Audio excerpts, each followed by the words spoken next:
Os oes gennych ddiddordeb mewn astudio pwnc sy'n ymwneud â phobl a digwyddiadau, hanes ydy'r pwnc I chi.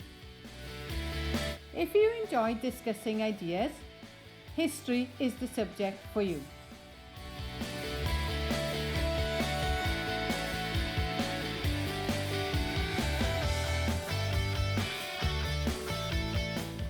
Beca Brychan ydw I, pennaeth yr adran hanes. Leah Jones dwi, athrawes hanes. Mae'r cwrs wedi rannu mewn I 5 uned o waith. Mi fyddwch yn astudio 2 uned ym mlwyddyn 12 a 3 ym mlwyddyn 13. My name is Becca Brychan. I'm the head of history. I am Leah Jones and I teach history at Ysgol Dyffryn Conwy. The course is divided into 5 units of study. You'll be studying 2 units in year 12 and 3 in year 13.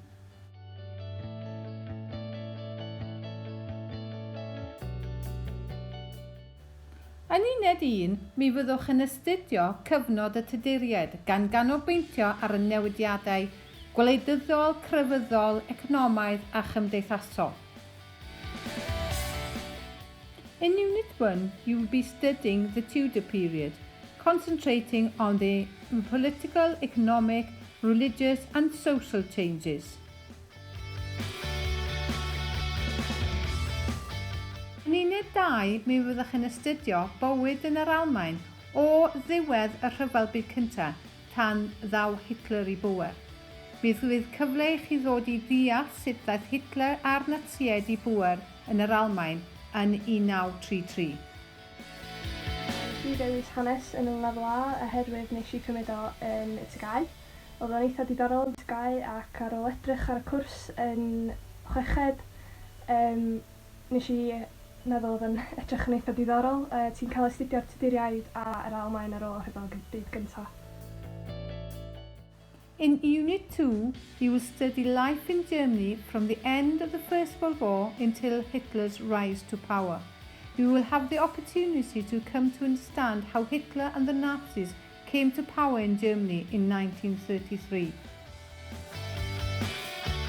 I chose to do A-level history because in university I want to study history and education.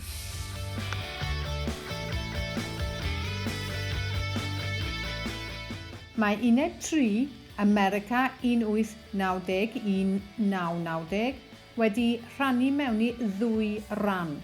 Hanes y mudiad hawliau sifil yn America ydy'r rhan gyntaf, a hanes polisi tramor America ydy'r ail ran. In Unit 3, you will study America 1890 to 1990. This unit is divided into 2 parts, the Civil Rights Movement in America and American foreign policy during the period.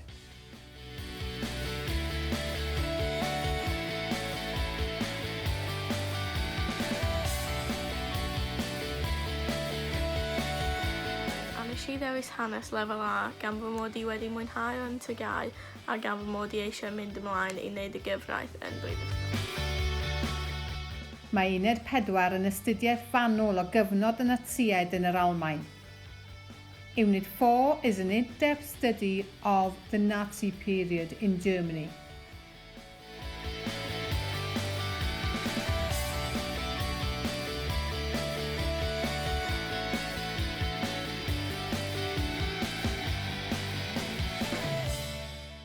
Mae uned 5 yn asesiad diarholiad sy'n seiliedig ar ddehongliadau gwahanol ar lwyddiant y mudiad hawliau sifil yn America yn y 60au a sy'n ffocysu ar arweinyddiaeth Martin Luther King. Unit 5 is a non-examined assessment based on the different interpretations of the success of the civil rights movement in America, focusing on the leadership of Martin Luther King.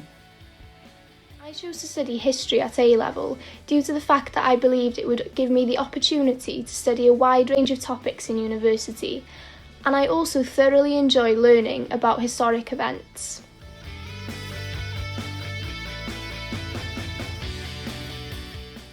Os ydych yn ystyried gyrfa yn y gyfraith, rheoli busnes, cyfrifeg, y gwasanaeth sifil neu'r cyfryngau a newyddiaduraeth, hanes ydy'r pwnc I chi.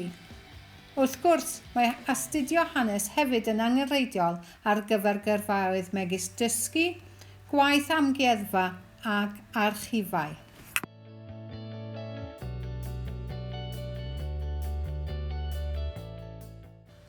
If you're considering a career in law, management, accounting, the civil service or journalism and the media, then studying history is ideal for you. Of course, history is also an obvious choice if you are thinking of teaching or museum or archive work. Rydyn ni'n edrych ymlaen i'ch croesawu chi i'r adran hanes y flwyddyn nesaf. We're looking forward to welcoming you to the history department next year.